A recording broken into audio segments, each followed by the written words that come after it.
Elite Dungeon 4 is PvM content that I have always been a little bit salty about because it's not so relevant that you can skip it. However, I love Elite Dungeons and I wanted to know whether this would be a worthwhile thing to do at 100% Enrage. Most people will not run the dungeon at a higher Enrage because it increases the mob's health and it increases the damage that you take as well. But in this video, we're going to find out if running this dungeon at a higher Enrage will end up being worthwhile. So I set out to do 10 hours of solo ED4 runs all the way through the dungeon, killing Zamorak and at a 100% Enrage so that we could see the profit per hour across those 10 hours. So hopefully you find this video interesting and let's find out together, is this worth it? Okay, so for those of you that don't know, you have two options in Elite Dungeon 4. You either run the entire dungeon and then kill Zamorak, or you can just skip to Zamorak and kill him over and over again, provided you have done the requirements of running the dungeon 25 times. This can be in solo or in duo and they just add together. The majority of players, almost all players, will just skip the actual dungeon and kill Zamorak over and over again, as this does seem to be the most efficient way of killing Zamorak by far. However, I personally love Elite Dungeons and wanted to see if this is going to be worthwhile. So you do have a few benefits from running the dungeon, and those are as follows. 1. Running the dungeon can provide you with the loot from the dungeon as you run through. These also include the slivers that you will get from the dungeon if you use the lucky charms. The slivers of pain, strength, and power can be pretty valuable, especially the pain ones. Now, on screen is going to be the prices of the slivers right now after I've worked this out at the end of my entire 10 hours. Please keep in mind these prices will change from time to time, but going off of the fact that I've done this in the past as well, but at normal mode Enrage, the prices are pretty similar. In fact, they've gone up slightly from last time. The pain slivers are 16.2 million GP each, the power slivers are 4.62 million GP each, and the strength slivers are around about 1 million GP each, just very slightly under. You receive these slivers from killing the trash mobs in Elite Dungeon 4 while holding the lucky charms. The rates of these will change depending on what you are killing, the trash mobs being between 1 to 5 per drop, going up to the mini bosses in the dungeon from 4 to 6 per drop. However, these are not the only things that the lucky charms can proc into, so these are rare drops. This is going to be one of the massive benefits to running the dungeon on keeping your profit up, as you will see later on in the video. Other benefits that you have from running the dungeon is when you finally do kill Zamorak after completing the entire run, you will get an increase in the amount of trash loot that you will receive from Zamorak. So, for example, the average loot for a 100% kill without running the dungeon seems to be around about 4 million GP. The average loot that I was getting through running the entire dungeon and killing Zamorak at 100% was about 7 million GP. Sometimes I was getting 9 million GP drops, but average overall was around about 7 mil. So that's an increase of 3 mil from killing Zamorak from running the dungeon. The way this works is it multiplies the points that you get for common loot by 1.75, then rounded down. So this means that at the 100% Enrage mark from running the dungeon, you are actually looting inside the 400% Enrage bracket. Pretty cool. As for signature drops, running the dungeon affects these as well. Completing the dungeon prior to killing Zamorak multiplies the denominator of the initial chance by 0.75. This is not taking into account your bad luck mitigation. However, if you are running the dungeon at 100% Enrage and you have the dungeon completed, you will be rolling on the 400 to 499% Enrage chance at 1 in 62. This is instead of the 1 in 80 at 100% Enrage. So those are your benefits from running the entire dungeon. However, of course, you have to consider the fact that running the dungeon, I was pushing as hard as I could, and after doing 10 hours, I finally managed to scrape in 2 runs an hour. This is not going to be consistent though, it is a push. I'm sure better PvMers than me could consistently get 2 runs an hour. You definitely have to push yourself pretty hard to get through here quickly. Of course, this was in a solo, so you could possibly push this faster in a duo if you planned it out. I am not too sure. However, of course, just skipping the dungeon and killing Zamorak over and over and over again is going to get you many, many more rolls at that rare, and so this is why it ends up being more money per hour. Okay, so for those of you that want to run the dungeon, you are going to want to have the lucky charms that I mentioned earlier. You can buy these from the Dungeoneering reward shop for 15,000 Dungeoneering tokens each. These are absolutely worth it, and as far as I know, this is the most profitable way to convert your Dungeoneering tokens into GP. I would absolutely recommend taking these if you ever plan to run the dungeon at all.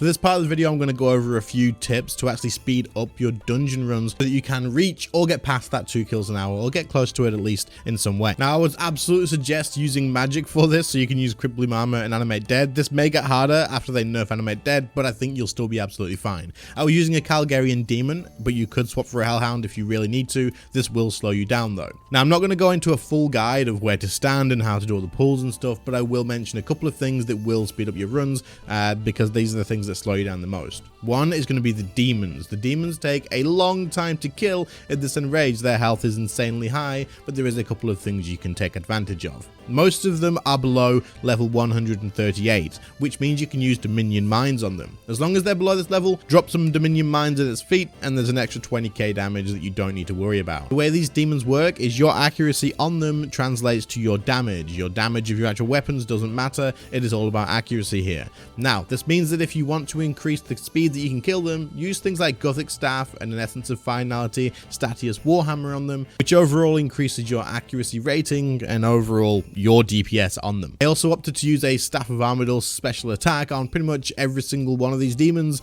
whenever I saw them, because they do take that long to kill. The next bit people seem to take quite a bit of time with is going to be the Jailer. Now, a lot of people use a Death Touch dart on this, but I don't recommend doing it because it's 5 mil per dart. It's not worth it. This guy doesn't take that long to kill, and you should consider it basically a better option than killing Masuta, which is absolutely time gated. In the jail area, the best place to stand is pull all of the demons and stand in the gateway where the bank is. This will pull everything together for you, and then you can also kill everything off without being piled and murdered by everything in the room. Always focus healers first, as as soon as you deal damage to other things, that it's going to heal them up. As for the jailer himself, all you need to do is go into this room, kill him, then follow him upstairs into the next room, kill him, follow him round to the other side, lower him again, jump down the platform, and then finally kill him off. It doesn't take that long. He really doesn't have that much health overall, and this really does take less time than killing Masuta, which is weird because people don't Death Touch dart Masuta. As for everything else in the dungeon, there's not really much point in me covering it. I will link my old Elite Dungeon 4 guide in the description, but I will update that if you guys want me to. Let me know in the comments if there's a demand for it, and if there is, then I'll update it, as I've learned a lot while doing these 10 hours. Before we finally move over to the loot, I'll quickly tell you what you should be making with these slivers. Now, I will just put it on screen for you guys. It'll be faster that way. You can just see which thing to make with each slivers. But I will say again, this is as of right now. If you're watching this a week, a month, a year down the line, obviously these may have changed. So just check the prices of each thing and see if anything else is worth making instead. Okay, so for the loot. I managed to get 18 runs in total through this, so that's 18 dungeon runs and 18 Zamorak kills. I also will mention that I used 52 lucky charms through this entire 10 hours. Of course, those are going to reflect the amount of slivers we got as well. All loot that I got was tracked by the drop tracker, and so afterwards I just went through here and put everything into the Grand Exchange. Yes, I also sold my alkables, I know, sue me. So there's a few different points of interest of where the actual value of the loot came from, and we're going to separate it up and then talk about the total afterwards. First of all, we have the chest that is from Elite Dungeons, the trash mobs, not including the slivers, just the loot from here. This was around about 77.4 million GP just from the loot in the dungeon from the trash mobs, which means without slivers, you're looking at about 7.7 million GP per hour for running the dungeon. This is really bad. Do not run ED4 without lucky charms. Killing Zamorak netted us 122.8 million GP, and of course we know that I killed Zamorak 18 times. This means that each kill averages out at about 6.8 million GP. Not too bad. Next up, we have the slivers. This is where most of the profit is going to come from doing this, okay? So, Pain slivers are currently worth 16.2 million GP each. I got 16 of these, meaning I got 259 mil from the Pain slivers. I got 18 power slivers, which are worth 4.62 million GP each right now, which means this equals 83 million GP. I got 15 strength slivers, which are around about 1 million GP each, so 15 mil. This brings the total loot that I got from slivers at 357 mil. So we got 77.4 mil from the chest, we got 122.8 mil from Zamorak, and we got 357 mil from the slivers. This brings us to our total loot without any rare drops. Our total loot, no rare drops included so far, was 557.2 mil. No rares, this is around about 55 million GP per hour. For something that is consistent and doesn't include rare drops, This is pretty good. But of course, we are here for rare drops as well, and I did actually get one rare drop in this entire time. I will mention my bad luck mitigation was stacked up, and so this is why I've separated the loots and said, look, we've got this without the rare drops, and this is what we got with the rare drops. I got myself a divine bowstring. The current price for this is around about 1.6 billion GP, which means I got an extra 160 mil an hour technically from doing this, but that's not really how this works. Obviously, you can't expect to get a drop every single time you do this, so we need to work out the average amount of gold you can expect across a long period of time per kill for the rares only. So as mentioned earlier, if you run Elite Dungeon 4 at 100% Enrage and then kill Zamorak, you are rolling in the bracket of 400 to 499% Enrage. Now the math for this is absolutely insane, and if someone wants to do it and get accurate numbers, please post it below and I'll pin your comment. But for the case of my own mentality, I used the wiki calculations that they used for 100% Enrage per kill and then adjusted that for a 400% Enrage kill instead.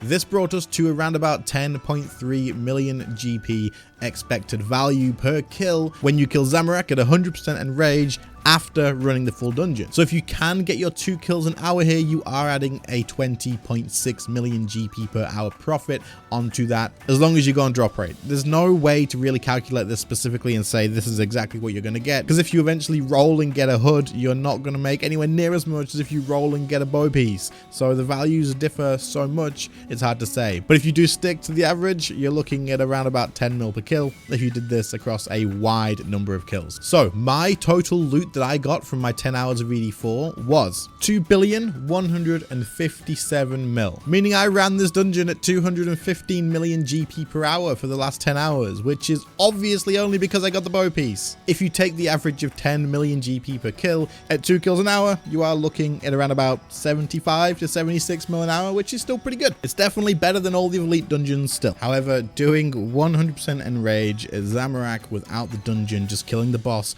over and over again, you are going to be way above this, even double if you are getting really good kills per hour. The PVME Discord lists Zamorak at 100% Enrage at 12 kills per hour, which is fast. It is really fast at 141.5 million GP per hour. So even if you were only a couple of kills less, 3 or 4 kills less, you are still way above the 70-ish mil an hour mark that you would expect to get for running the dungeon. So Elite Dungeon 4, still not really worth running unless you just really prefer it. But anyway, I hope you found this video interesting. If you did, then let me know in the comments. Leave a like as well if you did enjoy it. And other than that, that is pretty much all there is to share. Channel members and patron subs, you guys are absolute legends and keeping me full-time right now. I very much appreciate it. Anyone else watching, if you do want to support the channel, get yourself some extra content over on Patreon, or get yourself early access to videos here on YouTube, you can become a channel member for the early access, or you can become a patron for some patron only content. Both links are in the description. Otherwise, thank you all so much for watching. I really do appreciate it, and I'll catch you all in the next one. See you later, guys. Bye.